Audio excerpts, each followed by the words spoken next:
Today is Father's Day. We'd like to do a tribute to our fathers. I'd like to take a moment and thank God that my father is still around. He's 93 years old. His name's Louis. He resides in the US. I don't. I'm in the Philippines. Uh, and the next time I go to the US, I'm going to go straight to go see him. Probably be next year, though. So he'd be 94 at that point. Anyway, it's a wonderful thing to have a father. And I think it's a great design to have a mother and a father. Beautiful. I love the whole idea of a family. The idea is just it's to me it's perfection, um, and it's divine, and I love it. I love the whole idea. But inside those relationships are so many opportunities for growth and where we can actually learn and have experiences like nothing else. So um, we all come into this world as little children, like babes coming out of the womb, and then from there it's a journey until we reach the final day, and then in my opinion we return home on that final day, and but we have all these wonderful experiences while we're here, and sometimes the hardest things we go through are the most wonderful, because what we have to gain from those difficulties and challenges that come up in, just to be a human mortal being on an earthly plane, can be such an amazing way to develop certain admirable virtues and wonderful traits. So I just have learned to look at life as something that's happening for me instead of to me. That's a big change for me, because I didn't think that way for most of my life. Most of my life I was thinking life was happening to me. I used to have little sayings like life's a joke. I used to think life was funny back when I didn't understand a thing or two. But as I've gotten older, I've learned that life is so much more.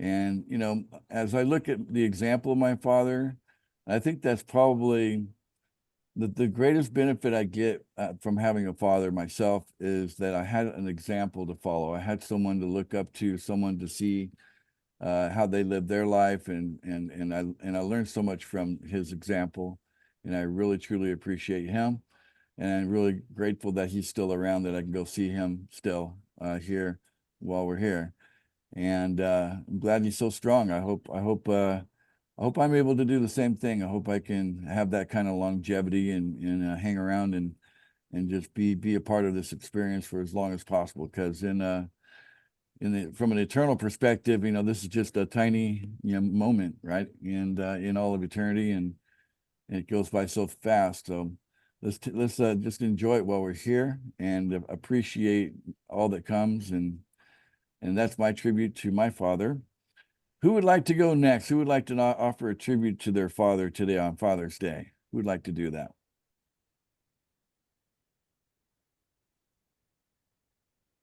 Hey, I'll go, Ace. Okay, Jonathan, you are up. Go ahead. Yeah, my father, 83 years old. He'll be 84. He's 10 years younger than your dad because he'll be 84 in December. And 20 years U.S. Air Force, retired from the Air Force as well as an insurance agency owner after that. And he's still farming and keeping all our fields up and mowed, and I love him, and he's just a wonderful man, and I everything I do because of him. So that's my tribute to my father. Thank you very much. It's a wonderful tribute. Way to kick off the tributes there, Jonathan. Thank you so much for that. Who would like to go next? Case. My father was a businessman when I was young, and I didn't have a lot of time with him growing up. It's not that he was a bad father; it's just that he was so involved in his business. And then, as I got into my 20s and 30s, and he became more involved in my life, and we just grew a lot closer as we got older. Unfortunately, he left us I think a bit too early due to brain cancer, which is pretty ironic considering how intelligent the man was, valedictorian of his high school and first in his engineering class at Cornell. But he's been in heaven now for almost 15 years. I miss him dearly, and I just wanted to say that John Paul Jones Sr., I miss you. Wow. That got me right there. Thank you for that tribute, Gregory Jones. Wonderful tribute. Who would like to go next?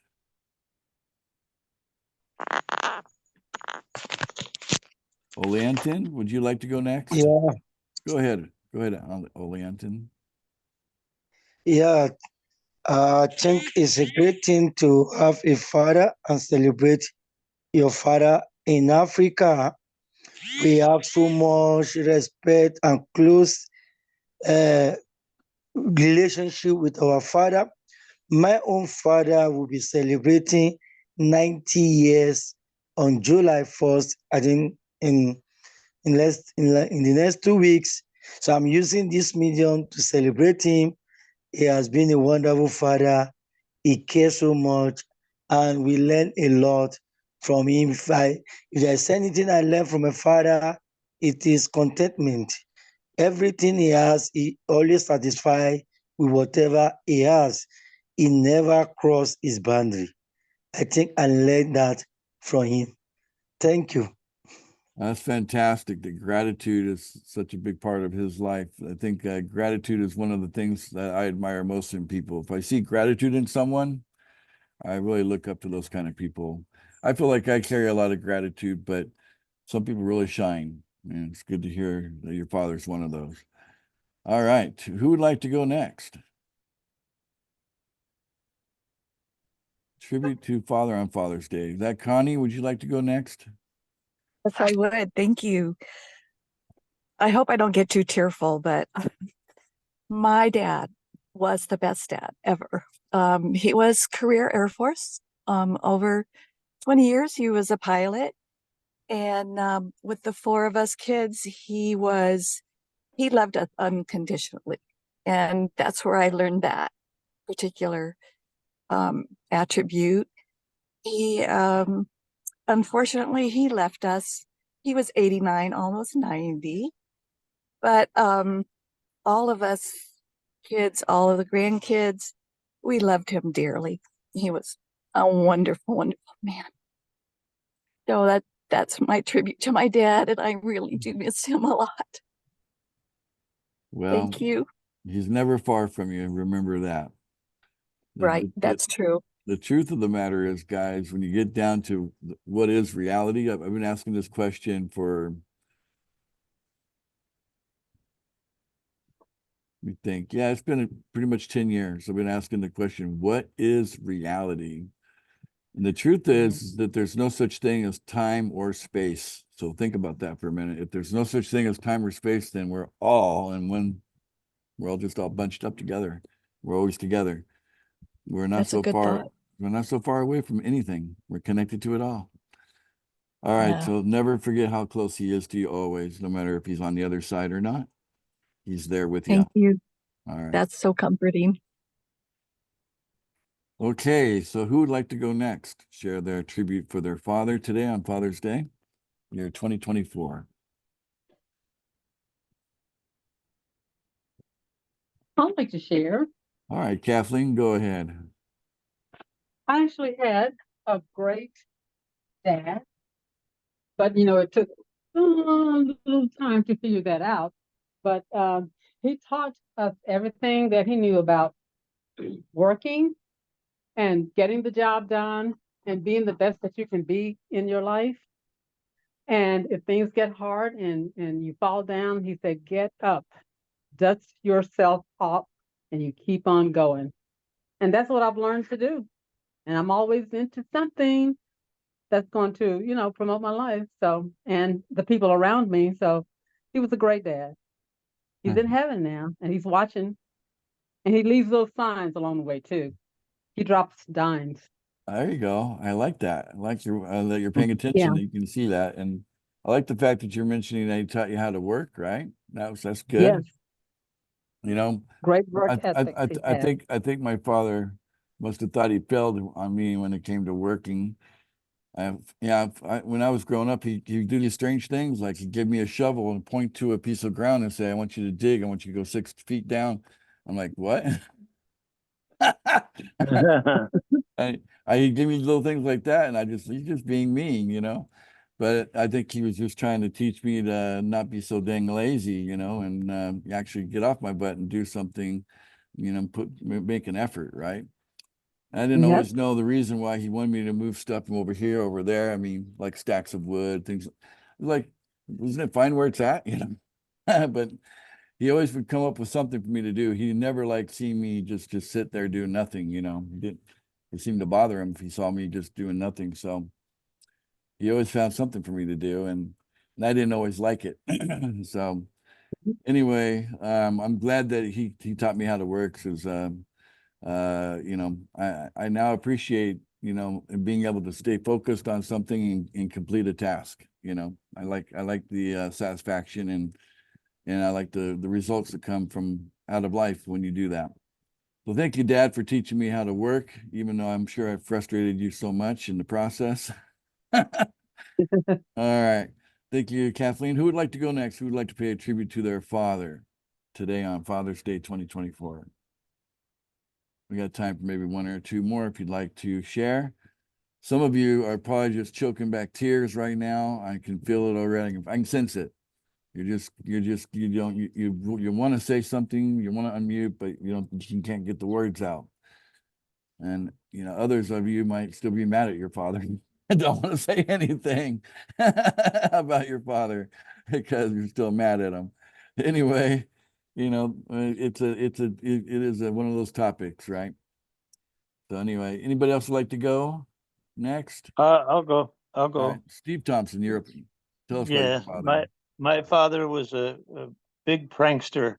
He used to work as a policeman, and then he started his own security company, and he was the head of security for like men's clothing stores. There's like 100 clothing stores, and he'd put um security guards in each one of the stores, and he actually got the one of the big dummies, the mannequins, and put it on the front porch at Halloween, and it would say, "Oh, I love those Serta mattresses," and the kids would just run off scared as heck because it was a big old mannequin that looked creepy. But unfortunately, when I was 19 or 20 years old, he died at age 49.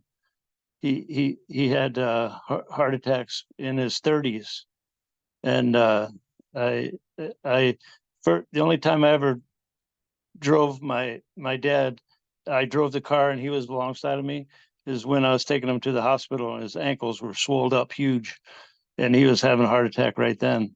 Oh, wow. And yeah, so but he was a funny guy, and he you'd go at nighttime, we'd watch a scary movie, and he'd shut all the lights off, and he'd hide behind the chairs and stuff and try to scare the heck out of us and everything. He was just a blast to be around. So That's wonderful. Yeah, prankster, sense of humor, likes Yeah. to laugh, right? That's right. Loves to laugh. Yeah. Fantastic. Laughter. What good medicine. That's great medicine, isn't it? One of the best It is. medicines of life It is is. laughter. Fill your life with laughter somehow, some way. And Yeah. He come up with the a great craziest life. things you ever saw in your life. Yeah. He put we had a skin of a deer, and he put it over his shoulders, and he'd chase us around the house and everything. He just do crazy stuff all the time. Wow. Maybe that's why I'm so crazy. Well, I wouldn't have thought of you as crazy, but I know to watch out if I ever hang out around you. You're bound to try to pull off a prank or two, because like That's father, right. like son, right? I'm sure That's right. you're a bit My of a son's the same way. prankster too, huh? Yeah, my son's a character too. he'll pull off pranks on everybody. So it goes right down the chain. I love it. Great, great. This is great. I love it. All right, who would like to go next? I think we got room for one more, or we can call it a day. It's up to you guys. Let me know if you want to do one more tribute. Going once, going twice. Okay, I think we're good. Good for today. We'll round it off with our prankster father from Steve Thompson. Yeah. Realize that each of us are building teams here in pool funding, and a lot of what we learn in being a parent, whether it's a father or a mother, those skill sets definitely apply to building a team. Let me tell you, okay? Sometimes you wonder if you're dealing with children. These people are well beyond 18 years old, but some of them don't act like it. When you're building a team, you just have to go with it and you just have to have that love. It's that you kind of learn that love. If you've ever been a parent, you kind of learn to have that kind of love, just to go with the flow. Don't make a big deal out of stuff, and just kind of be cool until things get sorted out. But we try to keep pool funding as free as possible from drama, negativity, and unnecessary confusion and things like that. So I think as we look at Father's Day, it gives us an opportunity to maybe discipline ourselves a little more, to be a little more sturdy in our approach as we build here within pool funding, because each of us have a dream, and I'm sure each of our fathers wants each of us to have our dreams come true. And I certainly want your dreams to come true. And some people also look at me as kind of a fatherly figure, being like the creator of the pool funding, and in one sense that would be true, and I certainly have that kind of love for all of you. Okay. Anyway, thank you all for coming to the 10 at 10 for 10 to get this Father's Day tribute. And we look forward to all of you that are watching this on YouTube. We invite you to come to our live presentations. This may have been a good opportunity for you to come in and be here live with us, because certainly could have heard from a few more of you on your tribute to your father. But I hope each of you are holding a special place in your hearts for your father, and that you have nothing but goodness and it's a love in there for the father. And if not, realize that there's an opportunity there to do something about that. Anyway, thank you for checking us out on YouTube. Please give us a like, subscribe to the channel. And as always, we love positive comments. And we're going to go and wrap this up and say, Happy Father's Day. Everybody just join me in saying, Happy Father's Day. Ready? Happy Father's Father's Day Day. to everyone out there. Happy Father's Day. All Happy over the Father's world. Day. Love Happy you Father's all. Day. Bye-bye, Happy everybody. Father's Day.